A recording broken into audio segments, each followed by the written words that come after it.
అసలు చంద్రబాబు నాయుడు అడుగుతా ఉన్నా, అయ్యా అసలు నీకు ల్యాండ్ టైటిలింగ్ యాక్ట్ అంటే ఏమిటో తెలుసా చంద్రబాబు అని అడుగుతా ఉన్నా. అసలు ల్యాండ్ టైటిలింగ్ యాక్ట్ అంటేనే దాని అర్థం ఏమిటి అని అంటే, భూముల మీద సంపూర్ణ హక్కులు రైతన్నలకు ఎల్లవేళలా ఉండేట్టుగా ఒక యాక్ట్ చేయడమే, దాన్నే ల్యాండ్ టైటిలింగ్ యాక్ట్ అంటారు చంద్రబాబు. ఫస్ట్ అది తెలుసుకో అని అడుగుతా ఉన్నా.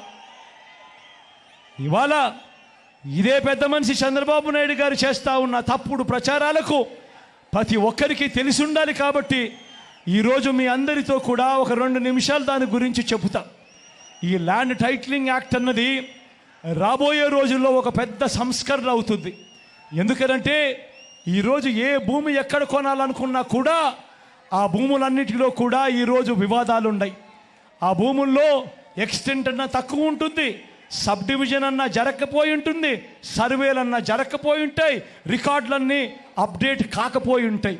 వీటి అన్నిటి వల్ల భూ వివాదాలు పెరిగి ఇవాళ రైతన్నలు ప్రజలు అందరూ కూడా కోర్టుల చుట్టూ తిరిగే కార్యక్రమం, అధికారుల చుట్టూ తిరిగే కార్యక్రమం జరుగుతూ ఉంది.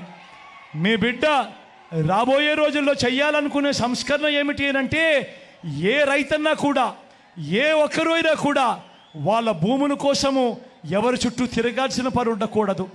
ఏ కోర్టుకు వివాదాలకు సంబంధించిన ఏ కోర్టుకు వెళ్లాల్సిన పరిస్థితి ఆ భూముల మీద వాళ్ళకు సంపూర్ణ హక్కులు వాళ్లకు కల్పిస్తూ, ఆ భూముల మీద ఏదైనా వివాదం ఉంటే ఆ వివాదాన్ని గవర్నమెంట్ గ్యారంటీ ఇస్తూ వివాదం లేదు ఈ భూములు అని చెప్పే ఒక సంస్కరణ తీసుకుని రావాలని మీ బిడ్డ ఆలోచన.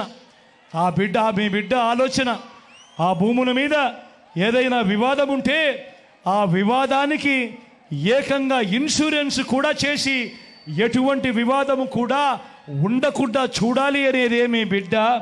టైటిల్ ఇన్సూరెన్స్ కూడా చేసి ఎటువంటి వివాదము లేని టైటిల్స్ ప్రతి ఒక్కరి దగ్గర ఉండాలి అనేదే మీ బిడ్డ లక్ష్యం. కానీ ఇది జరగాలి అని అంటే మొట్టమొదటిగా జరగాల్సిందేమిటంటే, రాష్ట్ర వ్యాప్తంగా జరుగుతూ ఉన్న సర్వే పూర్తి కావాలి. 100 సంవత్సరాల తర్వాత అప్పుడెప్పుడో బ్రిటిషర్లు సర్వే చేశారు. దాని తర్వాత ఈ దేశంలో కానీ ఈ రాష్ట్రంలో కానీ సర్వేలు మళ్ళీ చేసే పరిస్థితి లేదు. ఈరోజు మొట్టమొదటిసారిగా మీ బిడ్డ గ్రామ సచివాలయాలు తీసుకొని వచ్చి అందులో ఏకంగా 15,000 సర్వేయర్లను కూడా అందులో పెట్టి ఈరోజు మీ బిడ్డ 100 సంవత్సరాల క్రిందట జరిగిన సర్వేను మళ్ళీ మీ బిడ్డ ప్రతి ఎకరాను కూడా సర్వే చేయిస్తూ ఉన్నాడు. రైతుల కోసం సర్వే చేయించడమే కాకుండా వాటికి సంబంధించిన సరిహద్దు రాళ్లను పెట్టిస్తూ ఉన్నాడు, రికార్డులన్నీ అప్డేట్ చేయిస్తూ ఉన్నాడు, సబ్ డివిజన్ చేయిస్తూ ఉన్నాడు. చేసి ఆ రైతన్నలకే హక్కు పత్రాలను ఎక్కడికి పోకుండా పదిలంగా రైతన్నలకు అందేట్టుగా చేస్తూ ఉన్నాడు మీ బిడ్డ. ఇవన్నీ కూడా పూర్తయిపోయిన తర్వాత కానీ రాష్ట్రంలో 17,000కు సంబంధించిన రెవెన్యూ గ్రామాలుంటే ఇప్పటిదాకా 6,000 రెవెన్యూ గ్రామాలు మాత్రమే పూర్తయ్యాయి. రాబోయే 1.5-2 సంవత్సరాలలో పూర్తిగా 17,000 గ్రామాల సర్వే కూడా పూర్తయిపోతుంది. ఆ తర్వాత ప్రతి రైతన్న దగ్గర ప్రతి ఒక్కరి దగ్గర వాళ్ళ భూములకు సంబంధించిన పక్కా రికార్డులు ఉంటాయి.